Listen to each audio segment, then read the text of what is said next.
मंगल भवन अमंगल हारी,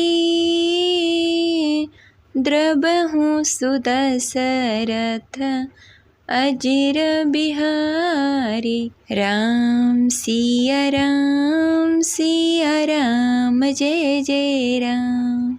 जय श्री राम सीताराम। आप सभी को रामनवमी की हार्दिक शुभकामनाएं। आज सुनेंगे रामनवमी की कथा, तो प्रेम से बोलिए श्री रामचंद्र की जय। जय श्री राम सीताराम। कथा शुरू करने से पहले इस वीडियो को लाइक करके कमेंट बॉक्स में जय श्री राम अवश्य लिखें। अगर आप हमारे चैनल पर नए हैं तो इसे सब्सक्राइब करके बेल आइकन को प्रेस कर लें, जिससे आगे आने वाली वीडियो का नोटिफिकेशन आपको मिलता रहे। हर साल चैत मास के शुक्ल पक्ष की नवमी तिथि को रामनवमी का त्यौहार मनाया जाता है। यह पर्व प्रभु श्री राम के जन्मोत्सव के रूप में मनाया जाता है। माना जाता है कि प्रभु श्री राम ने आज के ही दिन अयोध्या नगरी में राजा दशरथ के पुत्र के रूप में जन्म लिया था। इस दिन प्रभु श्री राम की विधि विधान से पूजा की जाती है, रामचरितमानस का पाठ किया जाता है तथा रामनवमी का त्यौहार पूरे भारत भर में हर्षोल्लास के साथ मनाया जाता है। जगत के पालनकर्ता श्री हरि विष्णु ने अपने 7वें अवतार मर्यादा पुरुषोत्तम श्री राम प्रभु के रूप में अनेकों अविश्वसनीय एवं अद्भुत लीलाएं रची और अंत में प्रभु ने त्रिलोक विजेता अहंकारी रावण का संहार कर बुराई पर अच्छाई की महाविजय प्राप्त की थी। तो चलिए सुनते हैं रामनवमी के उपलक्ष्य में रामनवमी की कथा। तो प्रेम से बोलिए सिया रामचंद्र की जय। रामनवमी के दिन ब्रह्म मुहूर्त में उठकर स्नान आदि से निवृत्त होकर प्रभु श्री राम के बाल रूप की पूजा की जाती है। बालक रामलला को झूले में विराजमान करके झूले को सजाया जाता है और दिन के 12 बजे के आसपास उनकी पूजा की जाती है। तांबे के कलश में आम के पत्ते, नारियल, पान आदि रखकर चावल की ढेरी पे कलश स्थापित किया जाता है और उस कलश के आसपास चौमुखी दिए जलाए जाते हैं। फिर श्री राम लला को खीर, फल, मिष्ठान, पंचामृत, कमल, तुलसी और फूल माला अर्पित किए जाते हैं। नैवेद्य अर्पित करने के बाद विष्णु सहस्त्र नाम का पाठ किया जाता है। इस दिन पंचामृत के साथ ही पंजीरी का प्रसाद बनाया जाता है, जो प्रभु श्री राम को अति प्रिय है। इसके बाद राम जी की कथा कही जाती है या सुनी जाती है। उसके पश्चात आरती करके प्रसाद वितरण किया जाता है और प्रभु श्री राम से क्षमा प्रार्थना अवश्य किया जाता है। अगर हमसे जाने अनजाने कोई गलती हो गई हो, इसके लिए क्षमा प्रार्थना करना आवश्यक है। तो ये रही राम जी की पूजा करने की विधि। तो अब चलिए शुरू करते हैं श्री राम प्रभु की कथा। तो प्रेम से बोलिए प्रभु श्री रामचंद्र की जय। रामचरितमानस के बालकांड के अनुसार पुत्र की कामना के चलते राजा दशरथ के कहने पर वशिष्ठ जी ने श्रृंगी ऋषि को बुलाया और उनसे शुभ कामेष्टि यज्ञ करवाया।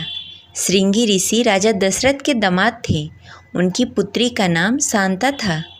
श्रृंगी ऋषि ने राजा दशरथ के द्वारा यज्ञ संपन्न कराया। यज्ञ पूर्ण होने के बाद अग्निदेव प्रकट हुए और उन्हें एक खीर का पात्र दिया और कहा कि इसमें खीर है, वह अपनी तीनों रानियों को खिला दें, जिससे उन्हें पुत्र की प्राप्ति होगी। राजा दशरथ खीर लेकर अपनी रानियों के पास गए।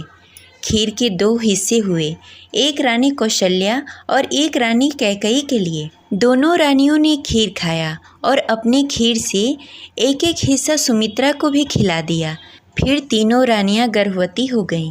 फिर रानी कौशल्या को राम, कैकेयी को भरत और सुमित्रा को लक्ष्मण और शत्रुघ्न हुए। क्योंकि दोनों रानियों ने, कैकेयी और कौशल्या ने, सुमित्रा को अपने अपने खीर में से एक एक निवाला खिलाया था, इसलिए सुमित्रा को 2 पुत्र हुए। वह शुभ नक्षत्र चैत मास के शुक्ल पक्ष की नवमी तिथि थी। न सर्दी थी और न ही ज़्यादा गर्मी। दोपहर का समय था। वह समय सभी लोगों को शक्ति देने वाला था। तभी शुभ नक्षत्र में भगवान श्री राम प्रकट हुए। तो प्रेम से बोलिए प्रभु श्री राम की जय। भगवान श्री राम के जन्म के बाद माता कौशल्या अति प्रसन्न हुई और दोनों रानियां बच्चे के रोने की आवाज़ सुनकर दौड़ी चली आईं और राजा दशरथ पुत्र होने की खबर सुनकर हर्ष और उल्लास से भर गए और अयोध्यावासी सभी जश्न मनाने लगे।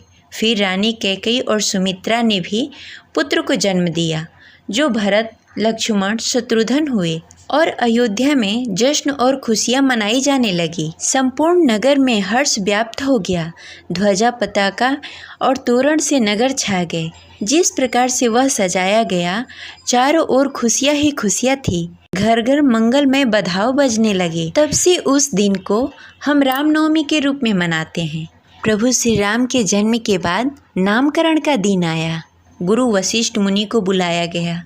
फिर तीनों रानियां समेत राजा दशरथ अपने पुत्रों को लेकर बैठे। फिर गुरु वशिष्ठ मुनि नामकरण की प्रक्रिया शुरू करते हैं और मन ही मन अपने भाग्य को सराहने लगे कि आज मेरे द्वारा भगवान का नामकरण हो रहा है, और उनकी आंखों से आंसू आ गए।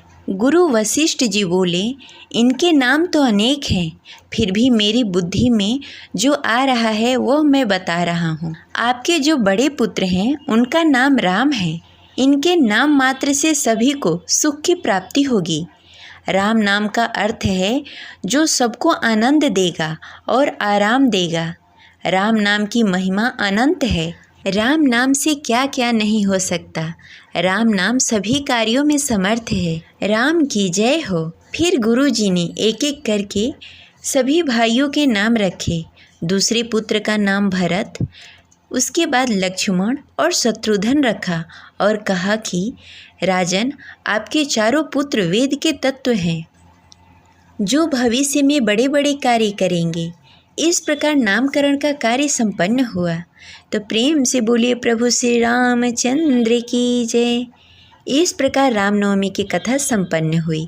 अगर आपको कथा अच्छी लगे तो इस वीडियो को लाइक करके कमेंट बॉक्स में जय श्री राम अवश्य लिखिए। मिलते हैं अगले वीडियो में, तब तक के लिए जय श्री राम, सीताराम।